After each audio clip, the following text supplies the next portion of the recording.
At this time of year, you're probably like many of my active patients. You look forward to heading out to the mountains for a hike. That's why when you're suffering from foot pain, and in particular heel pain, the subject of today's video, it can be pretty distressing. Today, I'm going to talk to you about how to stop heel pain in hikers. But before I do, I'd like to introduce myself. I'm Dr. Ryan Berg, and I've been practicing podiatry for over 40 years in Seattle, Washington. I've written a free ebook to help you find the perfect hiking boot to help prevent plantar fasciitis, called How to Buy Hiking Boots to Prevent Plantar Fasciitis. Please check it out in the description below. If you find this information helpful, please remember to like, hit the subscribe button, and then hit the bell so you can receive notification every time I release a new video. You probably already know if you're prone to heel pain or plantar fasciitis, and very likely you've already experienced it. Today I'll be talking about how to prevent heel pain before you hit the trail, and what to do if it starts to flare up when you're hiking. I'll discuss how to choose the right hiking shoe or boot for your foot, and the type of hiking you do, how to stretch tight calf muscles, what to do if you have a flare-up on the trail, and what to do when you're back home. First, let's talk about shoes and boots. Although it should go without saying that your hiking shoes or boots need to fit properly, you'd be surprised how many people come to my office with the wrong sized shoes.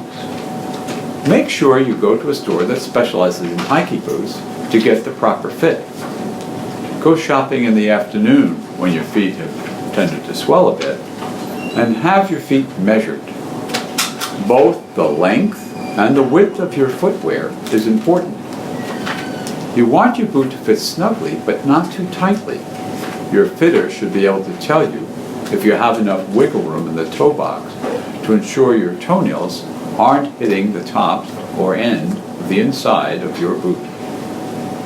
Having your feet measured is the first step in this process, but wearing those boots and breaking them in long before you go out on that major backpacking trip is really important. While it's not necessary for a trail shoe, a hiking heavy-duty boot will take a while to break. Don't just walk around your house or neighborhood in it, but break it in on shorter hikes. You also need to consider your foot type when buying a hiking shoe or boot.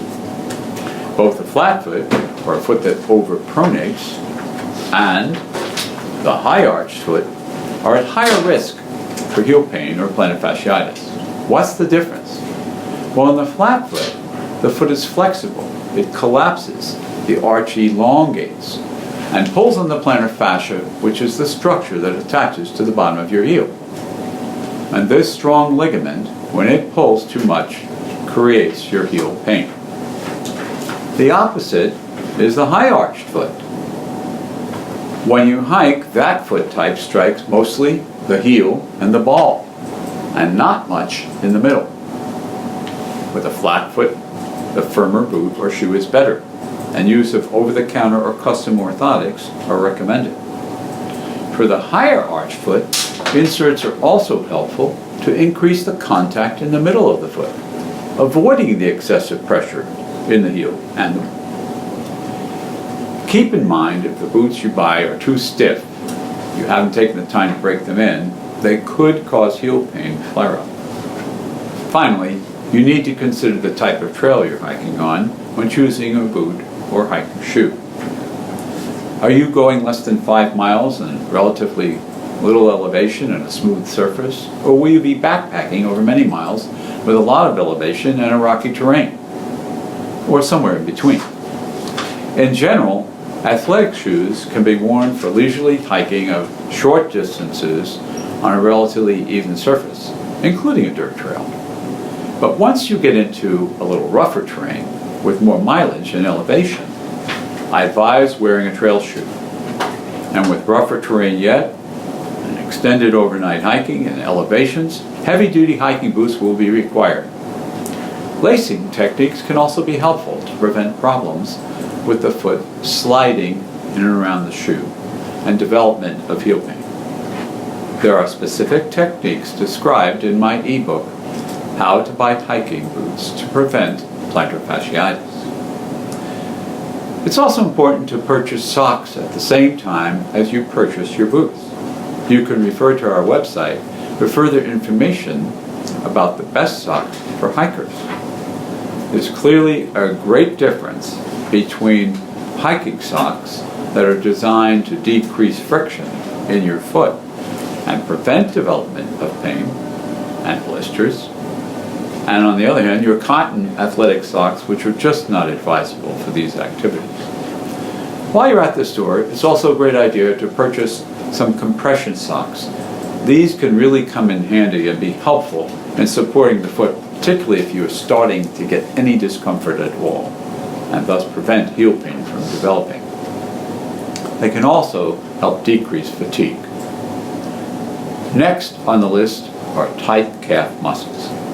I can't emphasize enough the importance of taking care of tight calf muscles and the role of this in creating heel pain.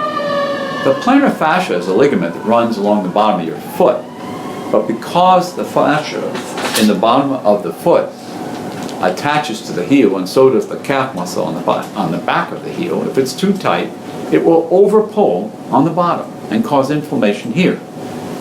You must do something to accommodate this problem, or you may well be plagued with heel pain when hiking. What are the measures taken to accommodate the problem of the tight calf muscle? One is stretching properly, and if you're out on the trail and overnight, this can be done daily.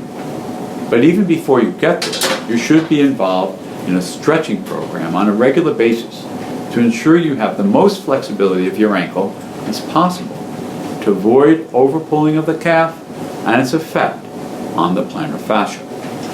Links to information about stretching are in the description below. Now I'm going to discuss what can be done if you develop heel pain on the trail. First, you may need to rest the foot. Yes, this may mean actually stopping your hike or decreasing the distance that you're planning on hiking. You can also add a heel lift and relax the pull of the Achilles calf muscle, decreasing its force on the bottom of the heel. You can purchase a pair of heel lifts, and they're very small and you can easily keep them in your first aid kit in case you have a flare-up. If the pain is mild and you have access to a cold stream, icing the heel by soaking the foot in cold water may help you diminish the heel pain. Should you have access to anti-inflammatory medication, such as ibuprofen, this can be taken as long as you're not on another anti-inflammatory medication, you're not allergic to it, or have significant problems with your digestive tract. This is usually limited to 600 milligrams 3 times a day with food and taken for up to 10 days. Other topical analgesics, such as Biofreeze, can provide excellent temporary relief of heel pain. Back at home, if you've developed heel pain flare-up on the trail, you'll need to rest once you're at home and ensure the pain is gone before venturing back out onto the trail, so you don't develop further injury or even tearing of your plantar fascia. Treatment of heel pain that is not resolved with the simple measures described thus far will require a visit with your podiatrist. There, your foot will be evaluated, the degree of inflammation assessed, tightness of your calf evaluated, and an appropriate program of therapy for acute pain instituted. This can include specialized taping, a walking boot, and use of a wonderful device called an air heel. This can all be done quickly and help you diminish your heel pain as soon as possible.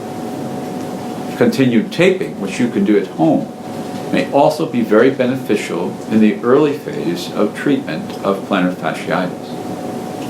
Finally, A newer treatment called MLS laser therapy uses concentrated light energy to stimulate the body's own healing process. This is particularly helpful for people with recurrent heel pain. Finally, to get you back on your feet and out on the trail, custom orthotics are often prescribed and dispensed. Your heel pain will usually resolve in 2 to 4 weeks, allowing you to hit the hiking trails once again. In conclusion, if you're experiencing heel pain and are frustrated because you can't hike, give our office a call and we'll get you in quickly for an evaluation and treatment and back to your hiking as soon as possible.